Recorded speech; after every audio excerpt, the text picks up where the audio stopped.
क्या स्थिति है नेपाल की? आग लगा दी, तोड़ फोड़ हो गई। हम्म, आग लगा दी, तोड़ फोड़ हो गई, सरकारी भवन आदि सब नष्ट, गाड़ी नष्ट कर दिए गए। ऐसा है कि दिशाहीनता को रोकने के लिए जो युवक आए उन्होंने अधिक दिशाहीनता को परिचय दी। आखिर भवन इत्यादि जलाने से किसकी क्षति हुई? नेपाल की क्षति हुई ना। नेपाल भारत और चीन के मध्य में स्थित है। चीन नेपाल को ग्रसना चाहता है।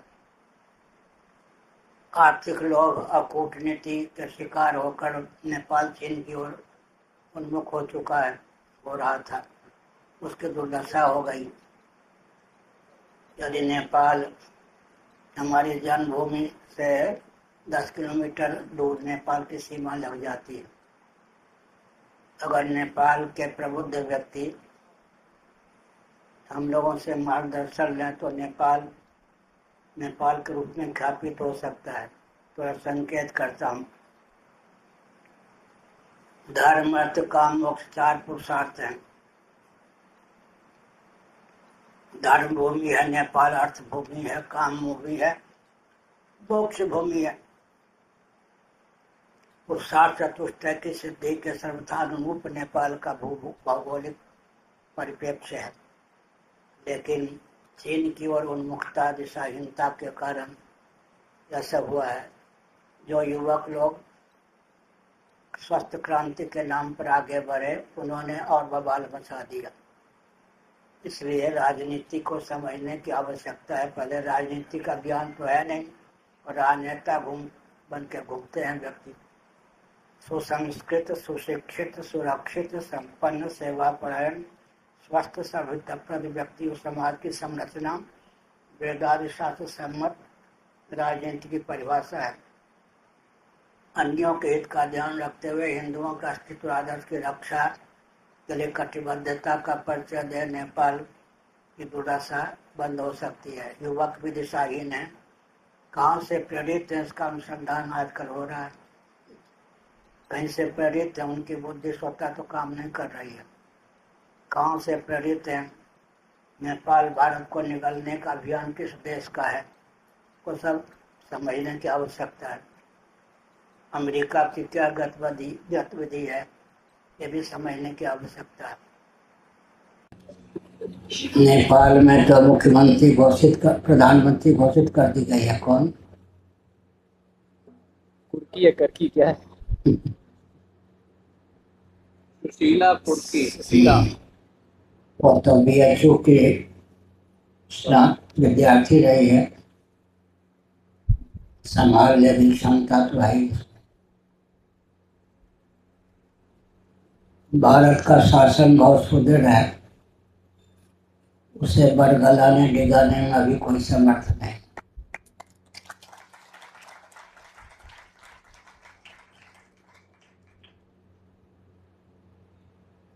लेकिन भारत का शासन किसी को खतरा मानता है मुझको।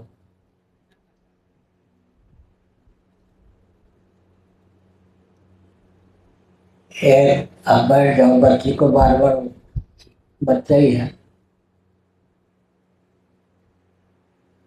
नरसिंह राव हमसे भिड़े, उसके बाद अटल बिहारी वाजपेयी जी भिड़े, नरसिंह राव जी भिड़े, वाजपेयी जी भिड़े, अब मोदी जी मुझसे भेंट है।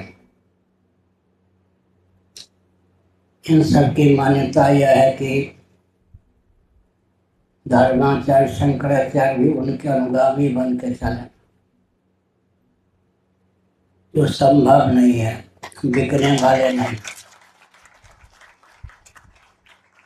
गुरु गोविंद ग्रंथ की कृपा से मेरी वाणी पर लोभ, भय, कोरी भावुकता और विवेक का तनिक भी प्रभाव नहीं।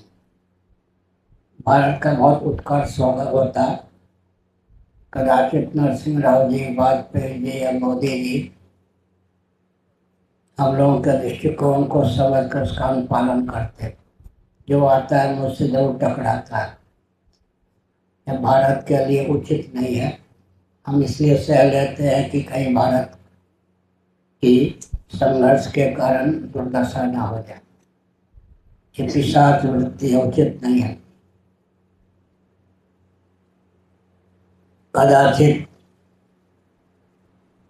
हम लोग की हमारी भावना को समझते, स्वागत करते, क्रियान्वित करते देश का बहुत उत्कर्ष होता है। एक नरसिंह राव थे, एक वाजपेयी हुए, अब कौन है, मोदी।